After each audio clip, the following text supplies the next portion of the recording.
കാസർഗോഡ് പൈവിളികയിൽ മരിച്ച നിലയിൽ കണ്ടെത്തിയ പെൺകുട്ടിയുടെയും 42-കാരൻ്റെയും പോസ്റ്റ്മോർട്ടം ഇന്നാണ്. DNA പരിശോധനയ്ക്കുള്ള നടപടികളും പൂർത്തിയാക്കും. മകൾക്ക് എന്ത് സംഭവിച്ചുവെന്ന് കണ്ടുപിടിക്കണമെന്ന് അമ്മ ആവശ്യപ്പെട്ടു. കുടുംബത്തിനെ സഹായിക്കാനെന്ന ബിൽ പ്രദീപ് വരാറുണ്ടെന്നും 2 കൊല്ലം മുമ്പ് പ്രദീപിനെതിരെ സ്കൂൾ അധികൃതർ ചൈൽഡ് ലൈനിൽ പരാതി നൽകിയിരുന്നുവെന്നും അമ്മ പറയുന്നു. എന്ത് പറഞ്ഞിട്ടില്ല, എൻ്റെ അങ്ങനെ എന്ത് പറഞ്ഞിട്ടില്ല. എനിക്ക് അവൻ്റെ ലവ് ഉണ്ട്, അങ്ങനെ ഇങ്ങനെ എന്ത് പറഞ്ഞിട്ടില്ല. എനിക്കറിയാല്ല. മൊബൈൽ എടുത്തുകൊണ്ടെല്ലാം ഉണ്ടായി അവള്. അങ്ങനെ നമുക്ക് സംശയം പിടിക്കാൻ കഴിഞ്ഞിട്ടില്ല. അവൻ ഇങ്ങനെ ആക്കും നെനിച്ചിട്ടില്ല. അത് 2 വർഷം മുമ്പ് സ്കൂൾക്ക് കംപ്ലൈൻറ്റ് പോയിട്ടുണ്ടെന്ന് HM പറഞ്ഞിട്ടുണ്ടായി. അങ്ങനെ ആടെ പോയിട്ട് ഞാനെല്ലാം സംസാരിച്ചിനി. ആടെ കാസർഗോഡ് വിദ്യാനഗറിൽ പോയിട്ട് ഞങ്ങൾ പോയിക്കൊണ്ടുണ്ടല്ല, ഈ കാറിലെല്ലാം പോയിക്കൊണ്ടുണ്ടായി. മാത്രമല്ല ഇത്ര സംശയം എന്തുണ്ടായിട്ടില്ല. ഈടെ വരാനില്ല. ഞങ്ങൾ പോകുമ്പോൾ ഞാൻ വിളിക്കാം. ഇല്ല ഉള്ളിലെല്ലാം വരല്ലവ. സംശയം ഉണ്ടായിട്ടില്ല.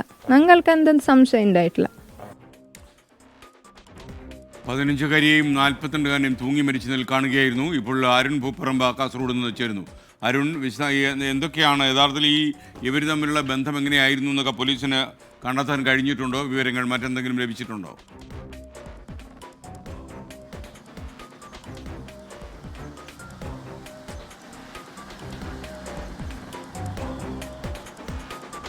SKN, ഒട്ടനവധി കാര്യങ്ങളിൽ ഇപ്പോഴും ഈ കേസുമായി ബന്ധപ്പെട്ട് വ്യക്തത വരാനുണ്ട്.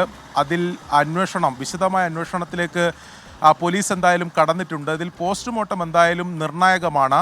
ആത്മഹത്യ എന്നാണ് ഇപ്പോൾ പോലീസിൻ്റെ ഒരു പ്രാഥമിക നിഗമനം. ഇന്നലെ ഇൻക്വസ്റ്റും അതോടൊപ്പം തന്നെ പ്രാഥമിക അന്വേഷണവും പോലീസ് പൂർത്തീകരിച്ചിരുന്നു. അതിൽ ഈ ആത്മഹത്യക്കപ്പുറമുള്ള എന്തെങ്കിലും ഒരു അസ്വാഭാവികത കണ്ടെത്താൻ സാധിച്ചിട്ടില്ല എന്നതാണ് പോലീസ് പറയുന്നത്. ഇന്ന് രാവിലെ 10 മണിക്ക് പരിയാരം ഗവൺമെൻറ് മെഡിക്കൽ കോളേജിൽ പോസ്റ്റ്മോർട്ടം നടപടികൾ നടക്കും. അതിൽ കുറച്ചുകൂടി ഇതിൽ എന്താണ് സംഭവിച്ചതെന്ന കാര്യത്തിൽ ഒരു വ്യക്തത ഉണ്ടാകും.